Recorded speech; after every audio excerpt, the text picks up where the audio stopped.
সেদিন কিন্তু ছিল সরস্বতী পুজো, আর আমি সকাল সকাল তাড়াতাড়ি করে উঠে স্নান টান করে রেডি হয়ে বসে পড়ি কিন্তু সরস্বতী পুজোর অঞ্জলি দেওয়ার জন্য। আর এই যে দেখো, এখানে কিন্তু সমস্ত কিছু রেডি করে গোছানো হয়ে গেছে।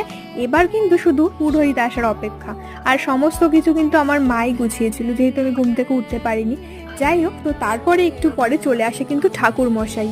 আর এই দেখো, এটা কিন্তু আমার নতুন ঘুঙুর, আর এটাও কিন্তু আমি ঠাকুরের সামনে দিয়েছিলাম। আর আরেকটা জিনিস, সেটা হচ্ছে আমি নতুন নতুন আবার নাচের ক্লাস জয়েন করেছি, তো সেই জন্য ঠাকুরের কাছে তো দিতেই হবে ঘুঙুর। তারপরে ঠাকুর মশাই কিন্তু পুজো স্টার্ট করে দেয়। তারপরে আমরা সবাই মিলে পুজো কমপ্লিট করে অঞ্জলি দিয়ে কিন্তু চলে আসি প্রসাদ খেতে। আর এই যে আমি কিন্তু প্রসাদ খাচ্ছিলাম, আর প্রসাদ খাওয়ার পরে কিন্তু আমি খেয়ে নিয়েছিলাম দই আর খই।